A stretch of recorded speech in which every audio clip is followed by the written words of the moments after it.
I want to throw this with Aaron Rodgers and the Vikings, the Steelers, the Giants interested. So I've said before, the Vikings is the obvious choice if you could do it if you wanted one more year with their personnel and their coach. Giants two to me, Steelers three. I'll get to that in a second. But I went and watched a movie this morning at 11:40 called Black Bag. It was Steven Soderbergh, who's done. He started with Sex Lies and Videotape years ago. Very heady stuff, very quirky plot twist, fascinating guy. The movie's great. I loved it. Hour 33. I mean, you're in and out of the theater. It's fascinating, not a wasted scene. But as I was watching it, I was thinking as I walked out of the theater is that you can tell how smart an actor is by the directors and the choices they make for movies. Dumb actors end up in bad films and make bad choices. Tom Hanks did not make a bad choice for like 10 years. Like now, I know Tom Hanks gets better scripts than the average guy, but even a movie like Big, you're like smart actors choose smarter roles. And I think this is the ultimate test for Aaron Rodgers. Hear me out. So of the teams that want him, Minnesota, Pittsburgh, and New York. Pittsburgh's got the best overall roster. The best overall coach is probably in Minnesota. But here's something fascinating about the Steelers.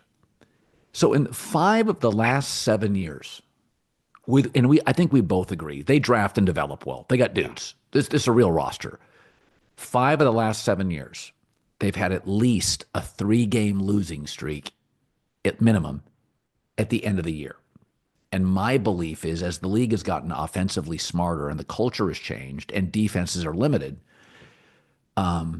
that Mike Tomlin is a rah-rah coach, kind of a motivator. That's why he's such a good as an underdog coach, is that the rah-rah stuff, it doesn't land or stick by Christmas on. It just doesn't. Players have heard it. And that they're just not a sophisticated team offensively. They can't get the O-line right, which Andy Reid, McVay, Shanahan, Sean Payton, those guys within a year can fix. I mean, the Denver O-line sucked. Payton got there. It was top 8, his first year. And that I think if Aaron chooses the Steelers, I think it's a big brand. It's a good roster. You now have 2 high-maintenance receivers who want the ball. By the way, DK Metcalf's the most penalized receiver since he entered the league, temperamental. You have an O-line that can't figure out. They have no sensibility for it. He's sort of an outsider in a kind of a tough blue-collar city. He's an outsider. And if he chooses Pittsburgh, I really think it tells you a lot about Aaron. I mean, I'll tell you, I would choose the Giants over Pittsburgh. Pittsburgh just lost their left tackle. They just lost Najee Harris. It's like the Giants have an excellent left tackle, an offensive coach. Aaron will have power. They have an elite weapon. And by the way, what they need is a running back. It's a great running back draft. It's hard to screw the running back. I mean, the Giants will take a running back somewhere early. So my take on Aaron is if he chooses the Steelers, he's passing on offensive coaches who clearly every rule advantage goes to that side. And I'm fascinated by the choice he makes because you start hearing things. A lot of people think he's going to Pittsburgh. If you just wanted to play one more year, where would you pick Well, I'd and be why? begging. Are we factoring Minnesota in with these 3 or just the O's 2? I would be Yes. begging Kevin Yes. O'Connell to let me be the starting quarterback. Okay. And Okay. when All I right. see some of Yes. these reports that, he needs 30, $40 million, like the guy's made $450 million. This is probably going to be his last season. Is he going to go out on the embarrassment that was the Jet situation these last couple years? To me, the Giants thing is I can't get with you there. Now, I'm with you. I think the Steelers situation's a little overrated. I mean, they happen to have Lamar Jackson, who's I don't know, the most unique quarterback we've ever seen, and Joe Burrow, who when he's on might be the best quarterback in the league. I mean, you're not outdoing Right. those 2 teams. And then Cleveland just re-signed one of the greatest pass rushers ever, and for a weird organization, they are not easy to play. That division's really, really difficult. And I'm with you on the Steelers. I thought that DK Metcalf trade was insanity, Colin. When you don't have your quarterback to trade for DK Metcalf when down the stretch of the season, obviously your offense had some issues, but Russell did not play well. Your defense was falling apart. You are not in the business of giving a guy $100 million guaranteed, trading a second round pick. That's like what the Chiefs or Bills should do. Not a team that's barely getting into the playoffs and getting smoked the moment they get in. That was crazy. I thought that was the craziest move when you factor in money and a high draft pick. But I don't think the Steelers and the Giants are that good options. Like I see one, the Giants I don't think would make the playoffs with them. I mean, the Jets were a much better team, Either do I. and I think the Yeah. Steelers situation would probably have some parallels. Might look a little better, but like the way this season, 9, 10 wins, get blasted by the Ravens or Yep. Bills, and Yep. what's he just going to retire at By the 41 way, years old? last year to my point, the Steelers were an awful team down the I, stretch. I do think, and I would imagine, Kevin O'Connell, I don't think he's ever worked with Aaron. They're just having long conversations because they go, are we confident that we could win the division and win playoff games with JJ McCarthy? Because I'm telling you, we've seen it. I know you know this, but like you could win just because this isn't the NBA when you just put a great roster like guaranteed to make the playoffs. In football, the cohesion and the quarterback play. Sam Darnold threw 35 touchdowns last year. JJ McCarthy in 15 games that last year at Michigan threw 22. He's never played like that. They did not. That's not. And Kevin O'Connell clearly is much more like McVay than Shanahan. He likes to throw the ball. I mean, that's his. He wants to call 35, 40 passes a game. Even when Sam Darnold was getting smoked in the playoff games, like Kevin, run the ball. He just Yes. kept calling pass plays. So I'd be begging Kevin O'Connell. I think that roster. I would disagree with you on the Steelers. I think the Vikings have a better roster today. Now the draft, we'll see what happens. You do. I mean, I thought they had an excellent free agency, sign a couple offensive linemen, plug and play a guard and a center, a couple defensive linemen. I mean, their defense overachieved because Flores is such an elite coordinator. Now, they bring in Yes. a couple more defensive linemen. I would imagine they draft defense. Their offense is stacked skill wise.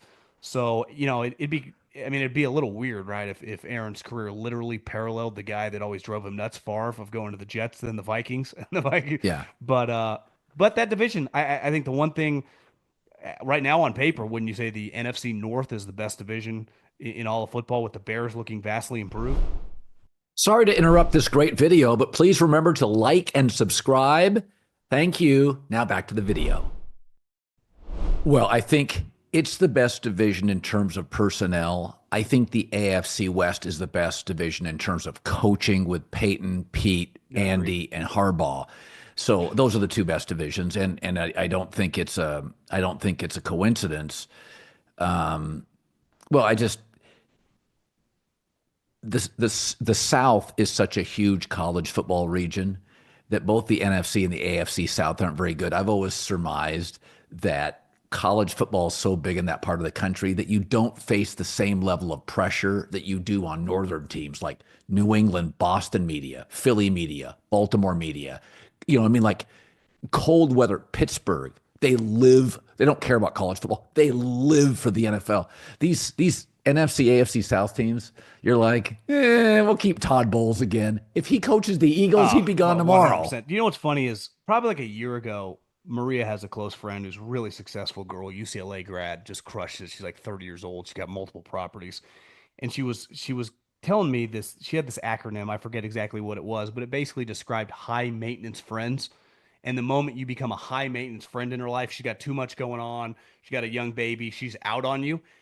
If I would have told you Yeah. 4 or 5 years ago that we'd be a week into free agency and people like Russell Wilson, Aaron Rodgers, like, yeah, we'll get back to you here a little bit. It's crazy how, and I think both guys, if they were viewed, let's use Gino and Sam, are viewed as low maintenance, good guys. Everyone likes them, no problems. If both Yes. these guys were viewed as just normal humans, like a Drew Brees, or I know he's like super high care, but I'm just mean like normal guys.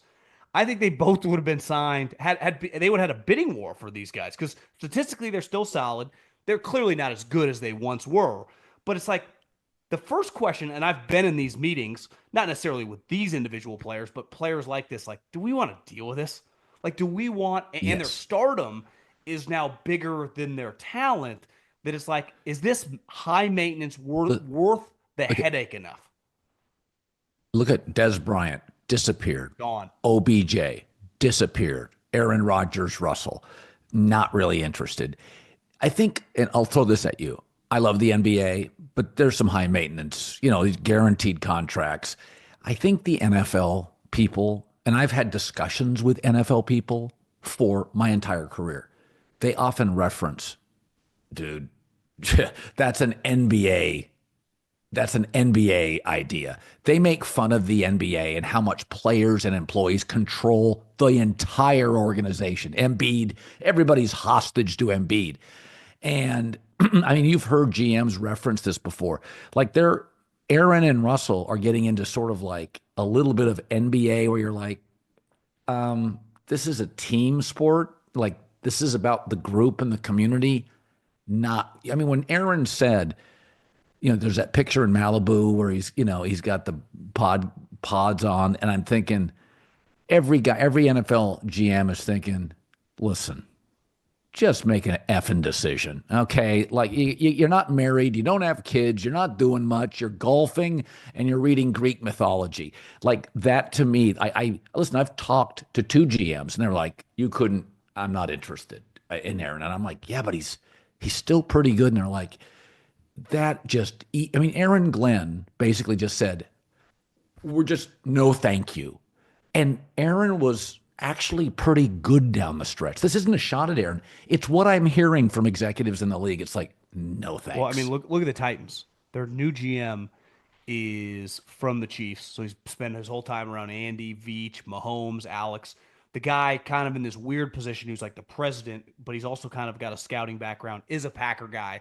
They have no interest, even if they're going to take Cam Ward. Like, you guys get Aaron Rodgers, bring him to Nashville for a year, get a little buzz as you're building this new stadium. You haven't heard a peep. It's like it's crazy how think of the top quarterbacks in the league. Patrick Mahomes, the only maintenance they ever have to deal with is his family. It's not him. Like he is, they don't even think about him. Josh Allen, Lamar Jackson, Herbert, Burrow. I mean, Burrow has kind of had to hold their feet to the fire, just historically, this organization.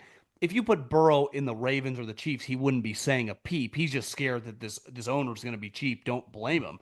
But I think the league, the star quarterbacks, are just full of guys who are just you never the season ends and it's like I don't know what Josh Allen's doing. He's just doing. He had a bachelor party at the Tiger Woods thing in Orlando just with his buddies.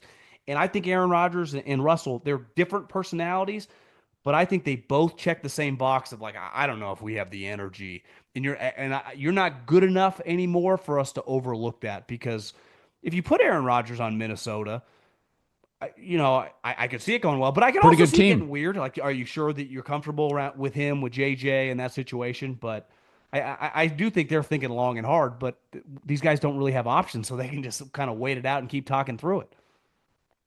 Yeah, no, I think it's a reality that there's the players now are richer sooner. I mean, some of these guys now going forward, John, they'll come in multimillionaires out of college. So you're going to see two things: guys retire sooner, and guys have a little more leverage sooner. And I think the fear on the NFL is we don't want to become pro basketball where basically the employees are running the team. Like Kawhi showing up at 4:30 and saying, "Yeah, I'm not going to play tonight." Like, no, we're not going there.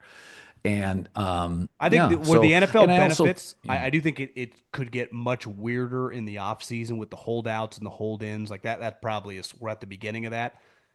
But in the sport of football, unlike like in basketball, these guys could play 365 days a year if they want to, right? Pick up games, you can play whenever.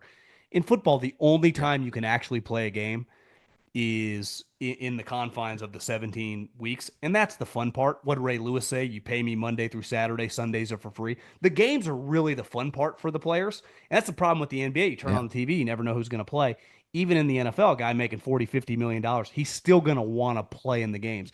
Laramie Tunzel, a lot of articles are coming out like, he's kind of late to practice, doesn't always work hard. It's like, well, you don't know that if you just watch the TV because you're like, he's a good player. I'd want him on my team. So it's the NFL, their weird stuff happens during the week when no one's paying attention. The games, it's like all the guys want to play.